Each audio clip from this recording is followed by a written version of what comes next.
Գիծը, որ Արցախի ժողովրդի ինքնորոշման իրավունքը աներկբա է, Արցախի ժողովուրդը ունի ինքնորոշման իրավունք եւ Հայաստանը տեր է կանգնելու այդ իրավունքին։ Եվ գիտեք, այսօր այսքան ոստիկանների ետևում թաքնվելով, նրանք մեկ անգամ եւս ցույց են տալիս, որ այդ հարցում ըստ էության իրենք ունեն բոլորովին այլ կողմնորոշում։ Հակառակ պարագայում իշտ էր խանգարում պետական պաշտոնյաներին հայտարարել, որ իսկապես իրենք գտնում են, որ Արցախը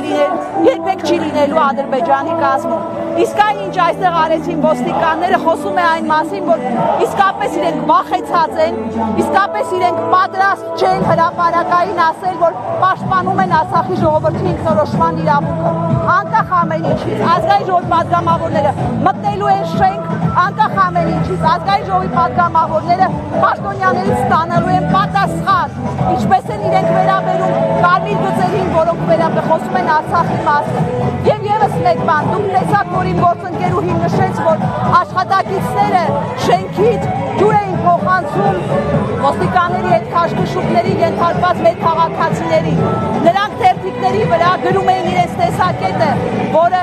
կիքսում է մեր մոտեցումը, որ Արցախը երբեք չի լինելու Ադրբեջանի կազմում, չի կարելի թաքնվել աշխատակիցների ետևում, չի կարելի իրենց հայրենադավ քաղաքականության արդյունքում վախենալ դուրս գալ ժողովրդի մեջ։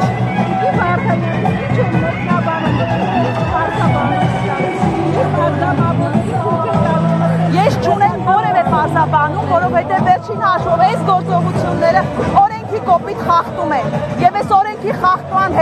հեղինակները միանշանակ պատասխանատվության են ենթարկվելու։ Որևէ մեկը իրավունք չունի խոչընդոտել պատգամավորի մուտքը պետական մարմին, որևէ մեկը իրավունք չունի խոչընդոտելու պատգամավորի հանդիպումը պետական պաշտոնյաների հետ։ Եթե կանտրոպեն լրանը եւ ոստիկանությունը ամեն դեպքում չգնա անթարաշ եւ ոչ չտա մտնել շենք, որն է դեր գործողությունը։ Ես այս բանը չեմ կարող ասել, ես կարծում եմ մենք հիմա իմ գործընկերների հետ կքննարկենք եւ քիչ հետո հայտարարություն կլինի դրա մասին։ Եվ մտնել եք շենք կոնկրետում տեսնենք, որ նախարարություն է գնալու։ Շենքում կան մի քանի նախարարություններ եւ նպատակը ի սկզբանե եղել է մոտենալ բոլոր պետական պաշտոնյաներին, ովքեր պատասխանատվություն են կրում երկրի քաղաքականության համար։ Տիկին Վարդանյան, դուք ինչ տպավորություն եք հատուկ հրապարակ ոստիկանությանը գործողությունների գնալ։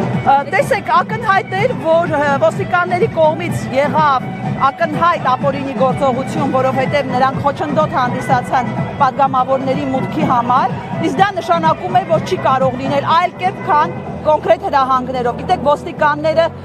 ուրեմն վերջին մի քանի օրվա ընթացքում ակնհայտորեն ցույց տվեցին, որ քաղաքական հրահանգների են բացառապես ենթարկվում եւ այդ քաղաքական հրահանգների մեխանիզմ գոյություն ունի, այսինքն այն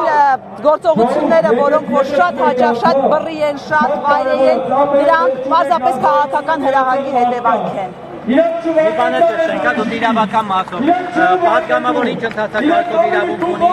գործողությունենք եւ հանդիպել կառավարության անդամներ։ Կարծեմ նշված է, որ սեւ ժամկետում պետք է նախարարը հանդիպում կազմակերպի, դա պետք է գրավոր լինի, այսինքն բացարձակ որևէ գրավոր պահանջ չի ներկայացվում օրենքով, այսինքն օրենքը նշում է, որ պատգամավորը իրավունք ունի մասնակցել պետական եւ տեղական ինքնակառավարման մարմինների ներկայացուցիչների հետ եւ նրանք ստեղ ժամկետում պետք է ապահովեն այդ հանդիպումը։ Որևէ գրավոր ընթացակարգ այս դեպքում չի պահանջվում։